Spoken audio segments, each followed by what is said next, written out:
Et je vais commencer donc par Olivier Revol, chef du service de neuropsychiatrie de l'enfant, responsable du centre de référence des troubles d'apprentissage à l'hôpital de Lyon.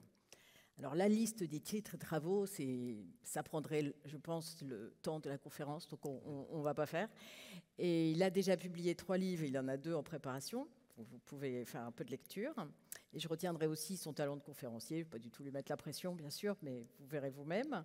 Et là, il va nous parler donc, des impacts de la période Covid sur la santé mentale des adolescents. Après, il va revenir sur les générations, la communication intergénérationnelle. Et ça, c'est vraiment passionnant et ça parle à tout le monde, vous verrez. Et on ira peut-être sur le soin 4P, mais peut-être pas, ça peut-être pas le temps.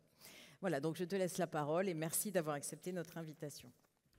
Merci à vous. Merci pour cette invitation qui m'honore. Alors effectivement, je suis pédopsychiatre depuis 35 ans.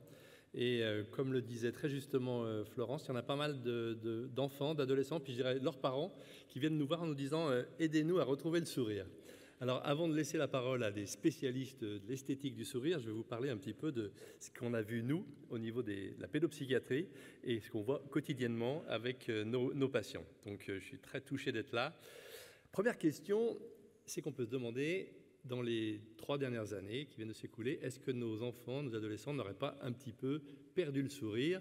D'abord, on ne l'a pas vu, comme le disait très justement Florence, eh bien, il y a eu cette période du masque qui a été compliquée, mais ça va au-delà. Et je trouve que, je vois des enfants et des adolescents toute la journée, j'en ai 4 aussi, d'enfants et d'adolescents, 2 de la génération Y, 2 de la génération Z. Première fois au monde, dans l'histoire de ma carrière, que j'entends mes enfants et mes patients dire « on ne veut pas d'enfants ». Et ça, c'est quand même quelque chose d'assez incroyable, alors que c'était une évidence pour nous tous. Donc, il se passe quand même quelque chose. Alors, je vais vous le faire en 3 saisons, effectivement, comme on l'évoquait. La saison 1, ça va être l'impact du Covid sur les enfants et les adolescents, donc les futurs adultes. Et ensuite, on parlera de ces problèmes de génération qui se sont amplifiés avec cette situation-là. Puis on fera une conclusion, effectivement, sur ce qu'on appelle le sourire 4P. Alors, l'impact de la pandémie, c'est une réalité incroyable. De ma vie, je n'ai jamais été tous les matins, je suis content d'être avec vous, jamais été tous les matins, j'arrive à l'hôpital femme-mère-enfant, qui est le plus gros hôpital pédiatrique de province, et où on est obligé de trier les adolescents qu'on va garder. On est dans la même situation que nos amis réanimateurs en mars 2020, c'est-à-dire qu'il y a 4, 5, 6, une dizaine d'adolescents, surtout d'adolescentes, qui ont fait une tentative de suicide, qui sont scarifiés, et qu'on devrait garder, et qu'on ne pourra pas toutes les garder, puisque tous les services, en France comme ailleurs, sont pleins. Augmentation de 50% des tentatives de suicide chez les filles de moins de 15 ans en 2021 versus 2020. Et là, ça continue, ça ne s'arrête pas. Et 10% des garçons. Alors on s'est posé la question, pourquoi il y a tant de filles qui ont perdu le sourire plus que les garçons? Les garçons aussi, ils l'ont perdu, je vous rassure. Sauf que nous, parents, on a lâché l'affaire au niveau des écrans pendant le confinement. Donc évidemment, ils travaillaient sur leurs ordinateurs, donc c'était compliqué de leur interdire les écrans. Sauf que les garçons sur les écrans, qu'est-ce qu'ils font? Ils jouent. Ils jouent à Call of Duty, ils jouent à GTA, ils jouent à Fortnite, Rocket League, et ils gagnent parfois. Donc les garçons se bagarrent, et ça les valorise. Les filles, elles ne jouent pas, elles se comparent.